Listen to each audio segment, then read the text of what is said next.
Live from the WAME News Center, this is the 6 o'clock news. Iredell County's trusted news leader. With Bryson Davis. Good evening and thank you for joining us. This is the 6 o'clock news. I'm Bryson Davis. We begin tonight in Iredell County, where a violent assault inside a home has left one man seriously injured and another now in custody. Deputies say an argument between two people who knew each other escalated into a brutal attack followed by a robbery and a stolen vehicle. The suspect was later tracked down in the Charlotte area. According to Sheriff Darren Campbell, Iredell County Sheriff's Office deputies responded to a reported assault at a home in the 1200 block of Old Mountain Road on Sunday, January the 4th. When deputies arrived, they found a male victim with severe injuries to his head and face. Investigators say the victim was struck multiple times with a hammer by a suspect known to him. After the assault, the suspect allegedly stole cash and the victim's vehicle before fleeing the scene.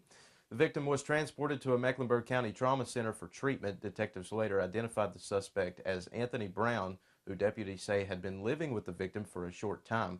Working with Charlotte Mecklenburg Police, deputies located Brown in Charlotte, still in possession of the stolen vehicle, and took him into custody there. Brown faces multiple felony charges, including attempted first-degree murder and robbery with a dangerous weapon. He is being held without bond. A 37-year-old Taylorsville man has been arrested and charged with murder following a years-long investigation into the disappearance and death of Bethany Lee Brown. Alexander County Sheriff's Office deputies arrested Tony Elias Swaney on Tuesday in connection with Brown's death. The arrest was made with assistance from the North Carolina State Bureau of Investigation. Brown was first reported missing on April 10, 2022, when her mother contacted the Sheriff's Office. At the time, investigators say Brown was living with Swaney at a residence on Caldwell Drive in Taylorsville. Deputies and SBI agents conducted extensive interviews and searched multiple locations, but despite those efforts, the case eventually went cold. The investigation took a major turn on January 13th of 2025 when hunters discovered skeletal remains near 81 Caldwell Drive. Nearly a year later, on December 18th of 2025, the North Carolina Office of the Chief Medical Examiner positively identified the remains as Bethany Brown. The medical examiner determined Brown died from a gunshot wound, a finding investigators say allowed them to move forward with the criminal charges. Swaney is currently being held at the Alexander County Detention Center without bond. His first court appearance is scheduled for January the 12th. Still ahead tonight, Super Tuesday is quickly approaching and ballots will soon start hitting mailboxes across North Carolina. Voters will face some of the longest ballots in years with major races for U.S. Senate, Congress, and the General Assembly, all with key deadlines that are fast approaching. We'll break down what's on the ballot, who's running, and what you'll need to know before you vote after the break. Next time on Inspire Iredell, Corey Dunn from Disability Rights North Carolina will discuss ways to make spaces across the state more accessible and what it means to be an advocate. People confuse Social Security disability determinations with disability more broadly.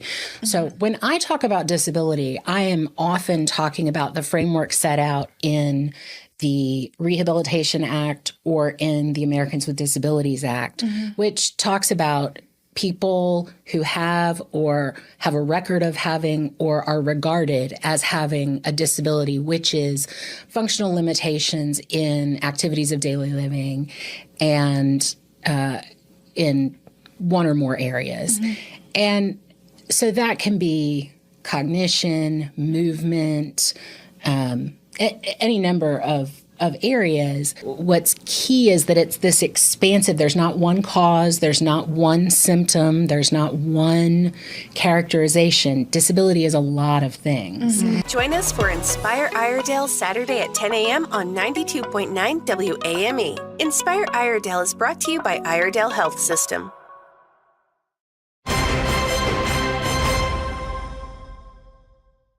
Ballots for Super Tuesday will soon begin arriving in mailboxes across North Carolina. County boards of elections will start mailing absentee ballots on Monday to register voters who requested them. Polls will close on March the 3rd with all absentee ballots due by the 7:30 p.m. deadline. Voters will face one of the longest ballots in years. Races include a wide-open contest for U.S. Senate, all 14 seats in the U.S. House of Representatives, a state Supreme Court seat, 3 appellate court races, and all 170 seats in the North Carolina General Assembly. The U.S. Senate race has drawn a crowded field after the incumbent announced he would not seek another term. That contest, along with several competitive congressional and legislative races, is expected to drive strong voter interest across the state. Election officials say more than 7.6 million registered voters could participate, making this one of the most significant primary cycles outside of a presidential year. Several key deadlines are approaching. The voter registration deadline is February 6. In-person early voting runs from February 12th through the 28th. The deadline to request an absentee ballot by mail is February 17th. Voters registered with a political party may only vote in their party's primary. Unaffiliated voters may choose one party's ballot but may not vote in more than one primary. If needed, runoff elections would be held in May. Officials are encouraging voters to review their ballots early, verify their registration, and make a plan to vote as Super Tuesday approaches. The U.S. government has released updated dietary guidance encouraging Americans to eat more whole foods and protein while cutting back on highly processed foods and added sugars.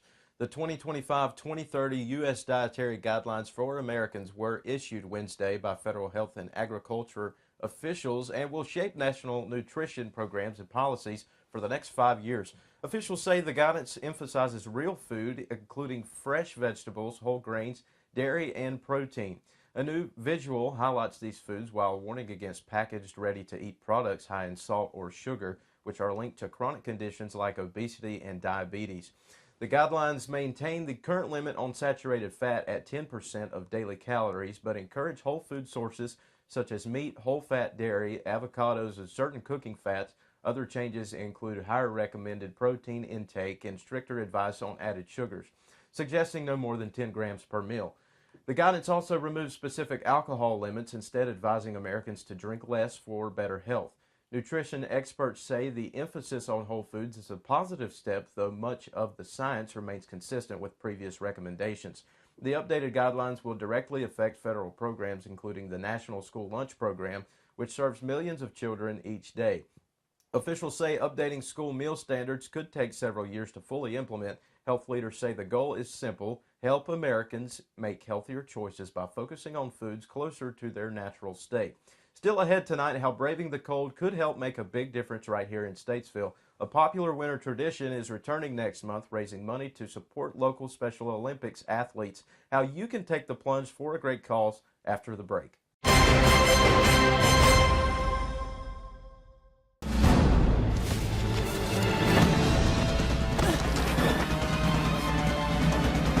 Even the mighty might not see it coming.